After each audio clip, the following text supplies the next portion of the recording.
السلام علیکم ورحمۃ اللہ وبرکاتہ۔ اگر یہ ویڈیو آپ کو پسند آئی ہو اور اس سے آپ کو دین کی کوئی بات سیکھنے کو ملی ہو تو اسے مکمل دیکھنے کے بعد اپنے گھر والوں، دوستوں اور رشتہ داروں تک ضرور پہنچائیے۔ ہو سکتا ہے آپ کی وجہ سے کسی کی زندگی میں دین کی روشنی آ جائے۔ اگر آپ نے ابھی تک ہمارے دین کی محفل چینل کو سبسکرائب نہیں کیا ہے تو اللہ کی رضا کی نیت سے ہمارے چینل کو سبسکرائب کر کے ہمارا حوصلہ بڑھائیے۔ بیل آئیکن بھی ضرور دبا دیجیے تاکہ ہر نئی دینی ویڈیو سب سے پہلے آپ تک پہنچے۔ ویڈیو کو لائک کیجیے، کمنٹ میں ماشاءاللہ یا آمین ضرور لکھیے اور صدقہ جاریہ کی نیت سے کم 5 لوگوں تک شیئر کیجیے۔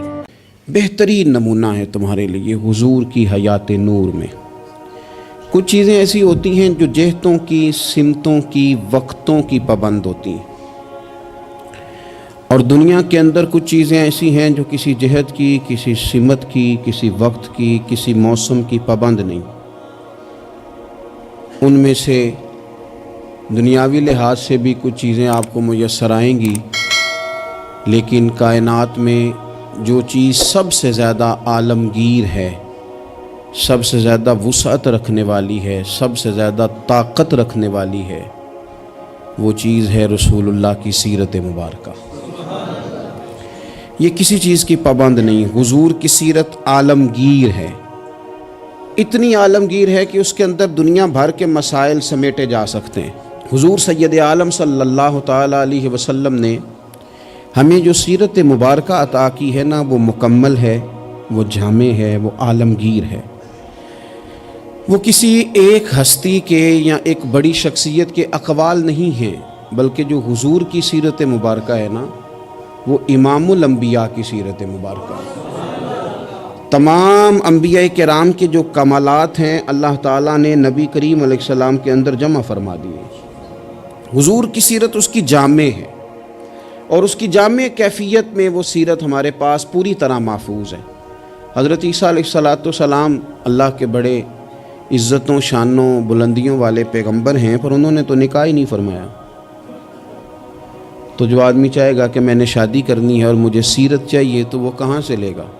جناب عیسیٰ علیہ السلام نے تو نکاح نہیں فرمایا۔ حضرت عیسیٰ علیہ السلام کی حیات مبارکہ میں نرمی ہی نرمی ہے، درگزر ہی درگزر ہے۔ اور ایک حیات مبارکہ ہے حضرت موسیٰ کلیم اللہ کی، جس میں جلال ہی جلال ہے، جس میں جلال ہی جلال ہے۔ اس چیز کو بھی بعض لوگ سمجھنا چاہیے کہ ہر جہت کی خوبصورتی کی، ہر پھول کی اپنی اپنی خوشبو ہوتی ہے، اور سارے پھول ملیں تو پھر گلدستہ بنتا ہے۔ تو اس لیے حضرت موسیٰ علیہ السلام کی حیات مبارکہ میں جلال ہی جلال ہے، لیکن رسول کریم صلی اللہ علیہ وسلم کی حیات نور آپ دیکھیں گے تو حضور نے تلوار اٹھائی میدان میں، حالات کچھ اور طرح کے تھے، تو جناب ابو سفیان رضی اللہ تعالیٰ عنہ کہتے ہیں میں نے کہا حضور تھوڑا سا پیچھے ہٹا جائے، معاملات کو دیکھا جائے۔ فرمایا نہیں بھائی، میں نبی ہوں، بات یہ بھی سچی ہے، اور میں عبد المطلب کا پوتا ہوں، بات یہ بھی سچی ہے۔ اب پیچھے نہیں ہٹنا، اب آگے چلنا۔ ایک معاملہ یہاں ہے، اور ایک معاملہ مقام حدیبیہ پہ ہے۔ حضور نے خود فرمایا کہ ہم عمرہ کے لیے جا رہے ہیں، لیکن جب وہاں حالات کا رخ کچھ اور دیکھا، اور حضرت عمر جیسے لوگ کھڑے ہو کے کہہ رہے تھے کہ یا رسول اللہ ہم کیوں دب کے صلح کریں، آپ بھی سچے، قرآن بھی سچا، اسلام بھی سچا۔ تو نبی کریم علیہ السلام نے فرمایا عمر میں اللہ کا رسول ہوں، میں مرضی سے نہیں بولتا، میں وہی کہتا ہوں جس کا میرا رب مجھے حکم ارشاد فرماتا ہے۔ تم اس کو دبی ہوئی صلح نہ سمجھو، تم اسے فتح مبین ہی سمجھو۔ تو پھر وہ فتح مبین کی صورت میں سامنے آئی وہ چیز، اور وہی صلح حدیبیہ جس پر بہت سارے لوگ کلام کر رہے تھے، وہی فتح مکہ کا سبب بن گئی، وہی دروازہ کھلا بعد میں فتح مکہ کا۔ تو نبی پاک علیہ السلام کی سیرت میں آپ کو ہر چیز میسر آئے گی، لیکن کچھ چیزیں زیادہ نمایاں ہیں، ان میں آپ کو زیادہ وضاحت اور زیادہ دلالت میسر آتی ہے۔ ان میں سے آپ دیکھیں حضور علیہ السلام مالک و مختار ہیں اللہ کے خزانوں کے باذن اللہ تعالی۔ حضور سید الانبیاء ہیں، سید الرسل ہیں، اللہ نے اپنے محبوب کو غیب کے خزانوں کی کنجیاں دی ہیں۔ سرور کائنات امام الانبیاء ہیں، حضور علیہ السلام کو اللہ تبارک و تعالیٰ نے بے پناہ عظمتیں دیں، صبح قیامت لواء الحمد کا جھنڈا اللہ دے گا۔ لیکن میرے بھائی سب سے پہلے بلا حضور کی کون سی صفت دنیا کے سامنے آئی؟ سب سے پہلے جس نام سے لوگوں نے نبی پاک کو جانا وہ کہ حضور کا صادق اور امین ہونا، کہ حضور سچے بڑے ہیں۔ نبی پاک صلی اللہ علیہ وسلم ان کی زبان نور سے کبھی کوئی کلمہ ایسا جو خلاف واقعہ ہو نکلا، حضور سچے ہیں، حضور سچے ہیں۔ نبی پاک نے جو کہہ دیا سو کہہ دیا، حضور اپنے وعدوں کے پکے ہیں۔ رسول پاک بات کے یہ سب سے پہلے صادق اور امین ہونا نبی پاک کا۔ میرے نبی پاک صلی اللہ تعالی علیہ وآلہ وسلم کی صداقت کا، حضور علیہ الصلوۃ والسلام کی زبان کی صفائی کا یہ عالم تھا کہ جب مسلمان نجاشی بادشاہ کے پاس پہنچ گئے، پہلی ہجرت جو ہجرت حبشہ کے نام سے موسوم ہے وہ ہجرت ہوئی۔ حضور سید عالم صلی اللہ علیہ وسلم کے غلام وہاں پہنچے تو انہوں نے وہاں شکایات بھیجی، اور جب شکایات وہاں پہنچ گئیں تو نجاشی جو تھا وہ کہتا میں جذباتی فیصلے نہیں کرتا، میں ایسے ہی تم آ گئے ہو، تم نے شکایت کر دیا ہے کہ مسلمانوں فتنہ فساد معاذ اللہ پھیلا کے تمہارے پاس آ گئے، میں پہلے تحقیق کروں گا بات کیا۔ اس نے آن کر کے معلومات کی، کہنے لگا کوئی بندہ تلاش کرو، کوئی عرب کا بڑا آدمی وزادار سردار بندہ یہاں تمہیں نظر آئے تو وہ بندہ ذرا لے کے آؤ، اس سے میں نے کلام کرنا ہے، کوئی وزادار آدمی۔ ابو سفیان ابھی مسلمان نہیں ہوئے تھے، حضور کے چچا وہ ان دنوں حبشہ گئے ہوئے تھے تجارت کی غرض سے، لوگ انہیں پکڑ کے نجاشی کے پاس لے آئے تو نجاشی نے سوالات کیے بہت سارے۔ دو چیزیں ہوتی ہیں، ایک بندہ جب کسی کی حمایت میں ہوتا ہے تو پھر بھی سوچ سمجھ سے آری ہوتا ہے، کیوں؟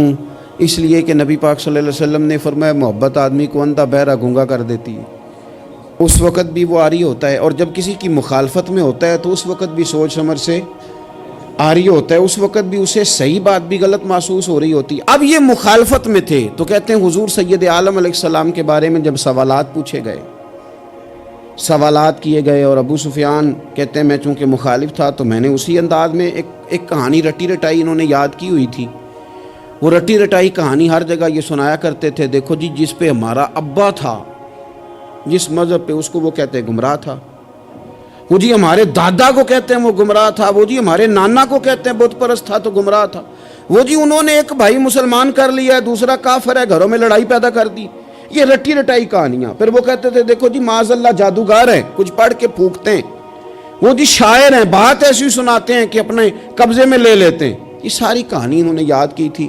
ابو سفیان کہتے ہیں میں نے وہاں ساری سنائی۔ اب نجاشی نے بھی سوالات پوچھے، کہنے لگے ان کے ماننے والے امیر ہیں کہ غریب ہیں؟ میں نے کہا ماڑے ماڑے لوگ۔ کہنے لگے نبیوں پر پہلے ایمان ہی غریب لوگ لایا کرتے ہیں۔ کہنے لگے اس نے بڑے سوالات کیے، بڑے میں نے جواب دیے، آخر میں اس نے ایک سوال پوچھا۔ ابو سفیان کہتے ہیں میں باہر سے نہیں گیا تھا، میں چچا تھا، مجھ سے پوچھا، کہنے لگے کیا کبھی اس محبوب نے جھوٹ بھی بولا ہے؟ کیا کبھی جھوٹ بھی بولا ہے؟ کبھی؟ تو ابو سفیان کہتے ہیں کہ ایک منٹ کے لیے چونکہ مخالف تھا میرے دل میں خیال آیا کہہ نہ دوں بولا ہے معاذ اللہ، نقل کفر کفر نہ باشد۔ کہتے ہیں پھر میں نے سوچا کہ ایک تو یہ عرب کی وزاداری کے خلاف ہے کہ میں غلط بات کروں، اور دوسرا یہ کہ میں انہیں جادوگر کہوں تو شاید کوئی اس پر سوچے، شاعر کہوں تو شاید کوئی توجہ کرے، پر مدینے والے محبوب نے جھوٹ بولا ہے یہ تو مانے گا ہی کوئی نہیں، یہ کیسے ہو سکتا ہے؟ یہ تو صادق اور امین ہونا تو ان کا آفتاب سے زیادہ روشن، کون اس بات کو تسلیم کرے گا؟ کون مانے گا؟ کوئی نہیں مانے گا۔ اللہ اکبر، کون تسلیم کرے گا؟ ابو سفیان کہتے اس نے پھر پوچھا بتاتے کیوں نہیں، چپ کیوں کر گئے ہو، کیا کبھی انہوں نے جھوٹ بھی بولا ہے؟ اللہ اکبر۔ تو ابو سفیان کہتے ہیں میں بول پڑا، میں نے کہا کہ وہ میرے بھتیجے ہیں، میں نے انہیں ماں کی گود میں بھی دیکھا، دادا کے کندھوں پہ بھی دیکھا، چچا کے گھر میں بھی دیکھا، ختیجہ کا دولہا بنے بھی دیکھا، میں نے اس حبیب کو جگہ جگہ دیکھا، اور میری آنکھوں کے سامنے ان کی کان پٹیوں پہ مقدس سفید بال آئے، میں نے بڑا کچھ دیکھا، پر میں نے اس حبیب کو کبھی جھوٹ بولتے نہیں دیکھا، کبھی یہ لفظ زبان سے نکلے ہی نہیں، کبھی یہ بات کہی نہیں، کبھی جھوٹ بولا ہی نہیں، سوال ہی نہیں پیدا ہوتا۔ تو کہتے سناٹا چھا گیا میری بات پر مجمع میں، نجاشی نے کندھے کے اوپر رومال رکھا، اٹھ دیا، میں نے کہا بادشاہ رزلٹ تو اناؤسکار، تو نے سوال پوچھا میں نے جواب دیا، اب جا رہا ہے؟ کہنے لگا رزلٹ کیا دینا ہے، رزلٹ تو نکل آیا ہے۔ جس نے کبھی بندوں سے جھوٹ نہیں بولا وہ یہ جھوٹ کیوں بولے گا کہ میں اللہ کا رسول بن کے آیا ہوں؟ یہ والا جھوٹ کیوں؟ اسیر دشمن کی چاہ میں بھی، مخالفوں کی نگاہ میں بھی وہ امین ہے، صادق ہے، معتبر ہے، میرا پیغمبر عظیم تر ہے، میرا پیغمبر عظیم تر ہے، میرا پیغمبر عظیم تر ہے۔ لگے جو مزدور شاہ ایسا، نہ دھن نہ دولت سربراہ ایسا، دیکھو عرش نشیں کا زمیں پہ گھر ہے، میرا پیغمبر عظیم تر ہے۔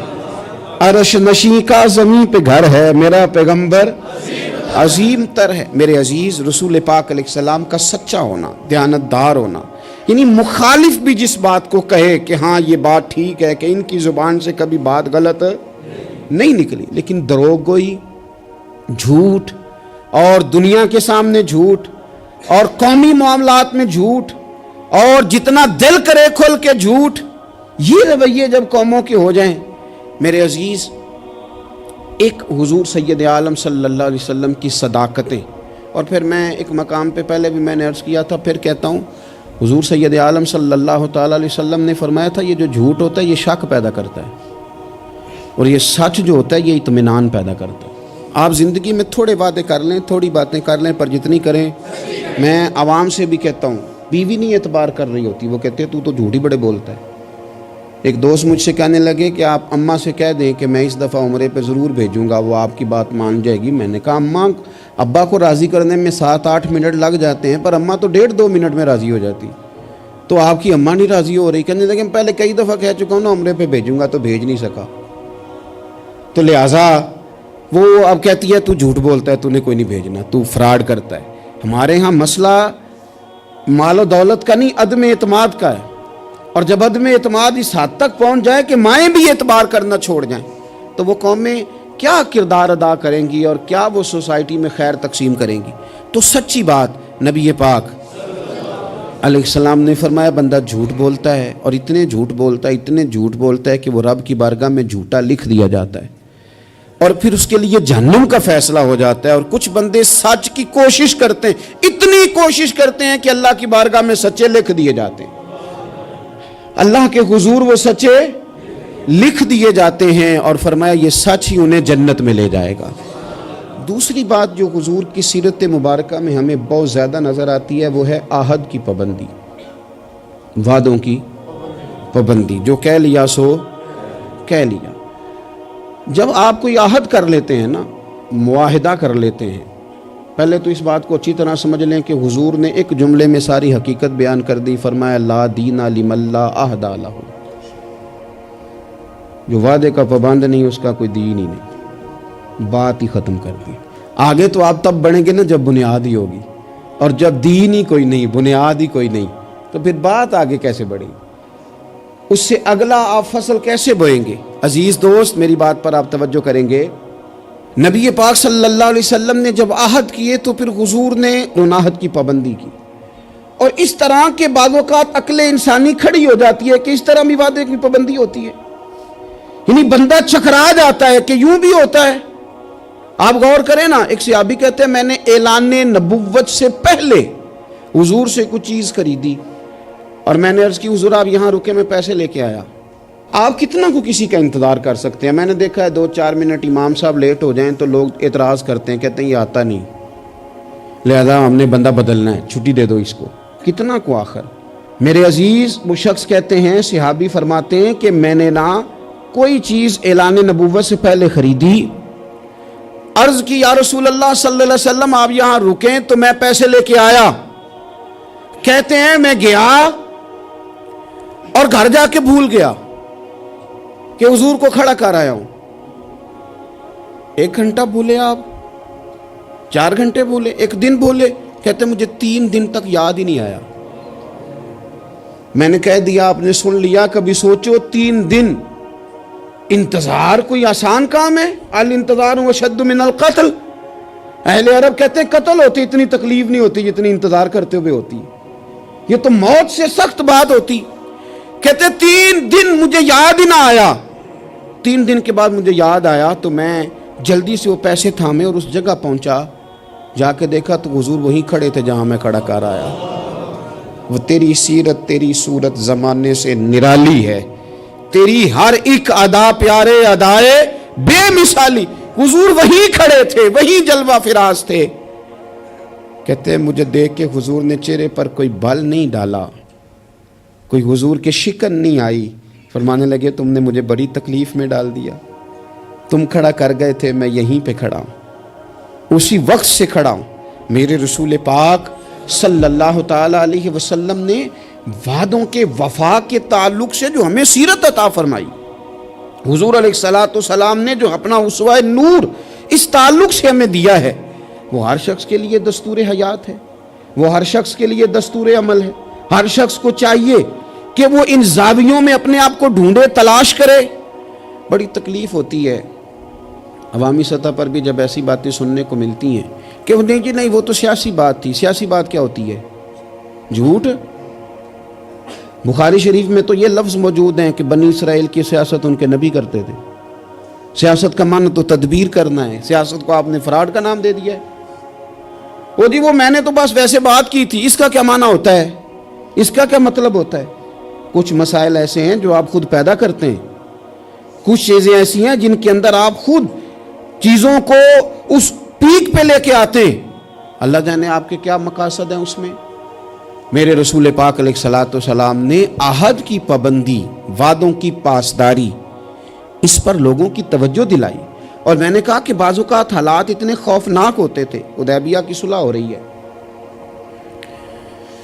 اور اس صلح کے اندر ایک شرط یہ تھی کہ اگر کوئی مسلمان اپنے آقا کی مرضی کے بغیر مکہ مکرمہ سے مدینہ طیبہ آئے گا تو حضور اسے رکھیں گے نہیں۔ اگر کوئی شخص مدینے سے مکہ جائے گا تو مکے والے واپس نہیں کریں گے۔ اور بخاری شریف میں موجود ہے کہ اسی شرط پر جناب عمر فاروق پریشان ہوئے کہ ہم تو دب کے صلح کر رہے ہیں، صلح تو برابری کی بنیاد پر ہوتی ہے۔ یہ کیا بات ہوئی کہ ہمارا بندہ جائے تو واپس نہ کرے، ان کا ہے تو ہم واپس کریں؟ لیکن حضور نے فرمایا میں اللہ کا رسول ہوں، عمر میں اللہ کا، جو میں دیکھ رہا ہوں وہ تم سمجھ نہیں رہے، میں رب کا رسول ہوں۔ اور حضرت عمر کہتے ہیں یہ پہلے میں نے حضور سے بات کی، پھر حضرت ابو بکر سے بات کی، پر قربان جاؤں جو جواب مجھے حضور نے دیا وہی جناب صدیق اکبر نے دیا۔ کہو عمر وہ اللہ کے رسول ہیں، وہ جو کہتے ہیں حق اور سچ ہی کہتے ہیں۔ حضرت سیدنا فاروق اعظم اور رضی اللہ تعالیٰ عنہ ارشاد فرمانے لگے کہ اس موقع پر نے ایک اور بھی معمہ ہوا۔ ایک تو یہ صلح اس انداز میں ہوئی، پھر ایک عجیب مسئلہ ہوا۔ صحابہ فرماتے ہیں ایک صحابی تھے حضرت ابو جندل رضی اللہ تعالیٰ عنہ، ان کو ان کے والد نے زنجیروں میں باندھا ہوا تھا اور گھر کے اندر قید کیا ہوا تھا کہ آپ جا نہیں سکتے۔ جب انہیں پتہ چلا نا حضور تو حدیبیہ تک آ گئے تو کسی طریقے سے نا اپنی زنجیریں توڑ کے، اور بعض سیرت نگاروں نے لکھا ہے زنجیروں سمیت جب وہ آ رہے تھے تو پاؤں میں زنجیریں پھر کے نا ان کے زخم بن گئے تھے، وہ زنجیروں سمیت آئے حضور کے سامنے کھڑے ہو، کہتے ہیں سونیا مجھے چھوڑ کے نہ جانا۔ میں اکثر دوستوں سے کہتا ہوں پیر صاحب کبھی کہہ دینا مریدوں کو کہ عمرہ کرنے جانا ہے اور بعد میں فراڈ ہو جائے وہاں، تو مرید کہتے ہیں لگتا ہے پیر بھی شامل ہے ساتھ، اس نے تو کہا تھا۔ بہت سارے لوگ کہتے ہیں جی وہ پیر صاحب آپ سے دعا کرائی تھی تو وہ کام نہیں ہوا۔ تو میں نے کہا دعا کا مطلب کیا ہوتا ہے؟ کوئی پیر معاذ اللہ تعالیٰ خدا کی حکمت کو مجبور کر سکتا ہے؟ جیسے جب چاہے رب جس طرح چاہے ویسے کرے۔ اللہ کے عاجز بندے ہیں، دعا کرتے ہیں اس امید پر کہ خدا فضل کرے گا۔ تو اب بڑی جلدی لوگ ڈگمگا جاتے ہیں کہ فلاں جگہ ایسا ہو گیا۔ حضور سید عالم صلی اللہ علیہ وسلم کی بارگاہ میں عرض کیا یا رسول اللہ صلی اللہ علیہ وسلم، حضور مجھے چھوڑ کے نہ جائیے گا، بڑا مارتا ہے میرا باپ۔ آپ ذرا کیفیت دیکھیں، حضور نے وعدہ کر لیا ہے کہ ہم لے کے نہیں جائیں گے، وہ آ گئے رو رہے ہیں، یا رسول اللہ چھوڑ کے نہ جائیے گا۔ ان کے والد کھڑے ہو گئے، کہنے لگے جی آپ نے وعدہ کیا، آپ لے کے نہیں جا سکتے۔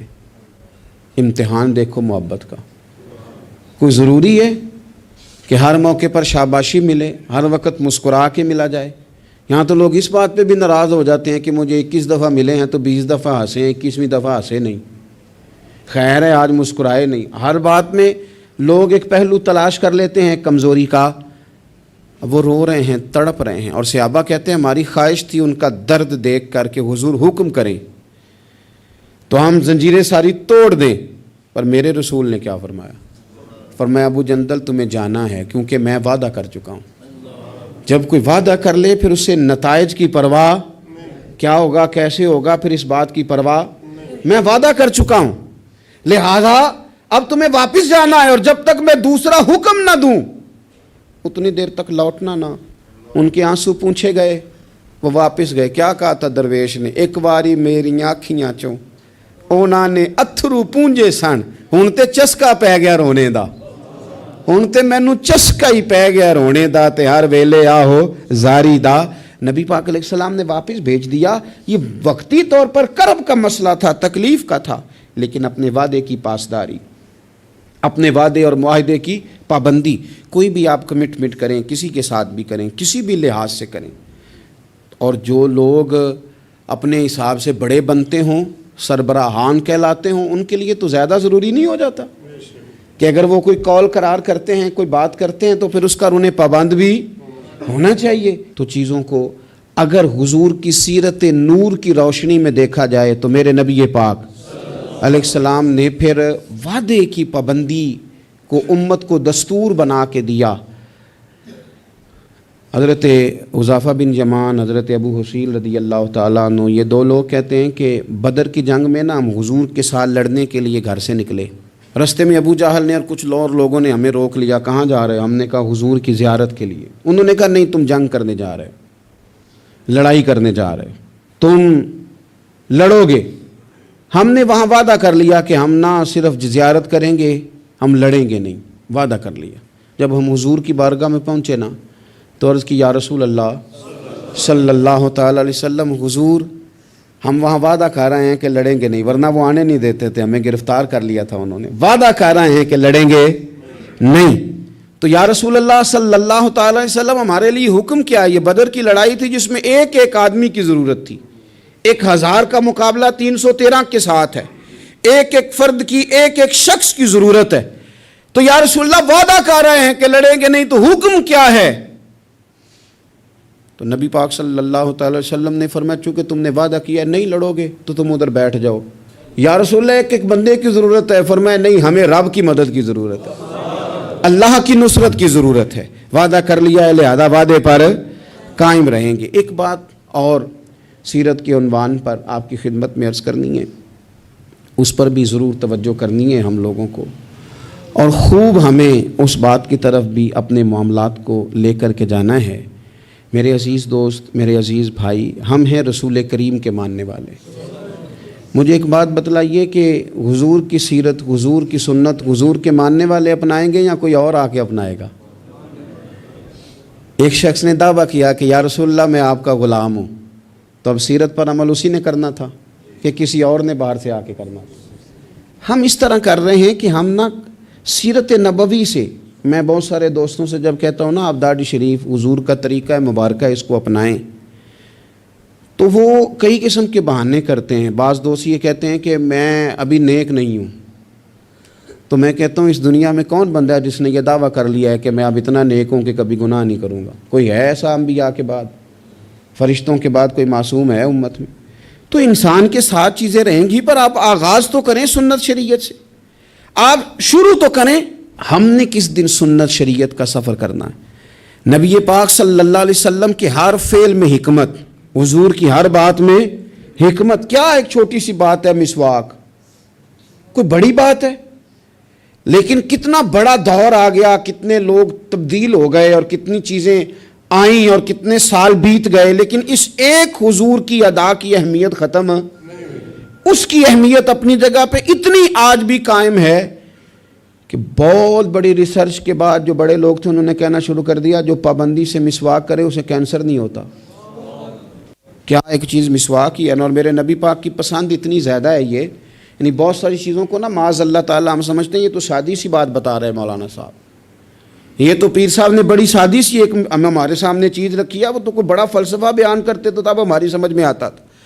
تو ایک سادی چیز رکھی. او خدا کے بندے یہ اتنی پیاری ہے کہ حضور فرماتے ہیں اگر امت پر مشکل نہ ہوتا تو میں ہر وضو کے ساتھ مسواک کو ضروری قرار دے دیتا. اس کے حسن کو آپ ملاحظہ کریں اس سنت کے کہ حضرت عائشہ صدیقہ رضی اللہ تعالیٰ عنہ ارشاد فرماتی ہیں کہ وقت وصال، اور اس خاتون کی بھی عظمتیں دیکھیں، کہتی ہیں حضور نے وقت وصال میری گود میں سر رکھا ہوا، میری گود میں سر تھا نبی پاک کا، اور کہتے ہیں میرے بھائی سامنے سے گزرے تو وہ مسواک کر رہے تھے، ان کے ہاتھ میں مسواک تھی، تو حضور سید عالم صلی اللہ تعالی علیہ وسلم نے اس طرف رغبت فرمائی تو میں سمجھ گئی حضور مسواک کرنا چاہ رہے ہیں. یعنی آپ میری بات پر غور کریں کہ عین وقت وصال ظاہری رسول کریم صلی اللہ تعالی علیہ وسلم نے اس موقع پر بھی مسواک کی طرف رغبت فرمایا مجھے چاہیے. میرے نبی پاک صلی اللہ علیہ وسلم کی پیاری زوجہ کہتی ہیں کریم محبوب کو میں نے مسواک پکڑی ان سے اور پھر میں نے اپنے دانتوں سے چبائی اور اس کو نرم کر کے حضور کی بارگاہ عالی مرتبت میں پیش کیا. اور میرے عزیز بھائیوں، اگر سنت کا وہ ذوق ہماری طبیعت میں پیدا ہو جائے، وہ شوق، ہمارے استاد صاحب فرمایا کرتے تھے یہ کیا بات ہوئی کہ ہمیں بتانا پڑے ہمارا کون سا مذہب ہے، یہ کیا بات ہوئی ہمیں بتانا پڑے کہ ہم عاشق رسول ہیں، یہ کیا بات ہوئی ہمیں بتانا پڑے کہ فلاں شیخ کے ماننے والے ہیں، ہماری ادائیں کیوں نہیں بتاتی کہ ہم رسول پاک کے غلام ہیں، ہماری ادائیں کیوں نہیں بتاتی کہ ہم نبی پاک صلی اللہ تعالی علیہ وسلم سے محبت کا دم بھرنے والے. تو رسول پاک صلی اللہ تعالی علیہ وسلم کی سیرت نور. اور میں آپ کو ایک اور بات بھی عرض کروں، ہم نے بہت بڑی غلطی کی کہ ہم حضور کی سیرت تک پہنچنے میں کامیاب نہیں ہوئے. ہم نے بڑی باتیں سنی، بڑا کچھ ہم نے اپنی زندگی میں پڑھا. اگر حضور کی سیرت نور کو پڑھنا شروع کریں، ایک ایک پہلو حضور کی مقدس زندگی کا، آپ محسوس کریں گے کہ آپ کی روح پرواز کرنے لگی ہے. آپ محسوس کریں گے کہ خود بخود اندر کے میل دھلنے لگے. آپ نہ پڑھتے پڑھتے ہی محسوس کریں گے کہ کساوتیں ختم ہو رہی ہیں، عداوتیں ختم ہو رہی ہیں، میرے دل کے اندر جو میل کچیل نفس کی شرارت کا تھا وہ دھل رہا ہے. رسول پاک کے جتنا کوئی قریب جاتا ہے اتنا وہ رب کے قریب ہو جاتا ہے، اتنا وہ اللہ کے قریب ہو جاتا ہے. آپ سیرت مبارکہ سے فیوز و برکات لیں، اپنے گھروں میں حضور کی سیرت نور کا پیغام لائیں. اور یہ جو 2-3 گزارشات میں نے آپ کی خدمت میں شروع میں عرض کی ہیں، ان پر توجہ کریں. ہمیں کچھ پہلو ایسے ہیں زندگی میں جن کو ہمیں پوری طرح سمجھ جانا چاہیے، اور کسی بھی فورم پر اللہ ہمیں موقع دے، کوئی بھی فورم ہو، تو احقاق حق اپنی زندگی کا وتیرہ بنایا جائے.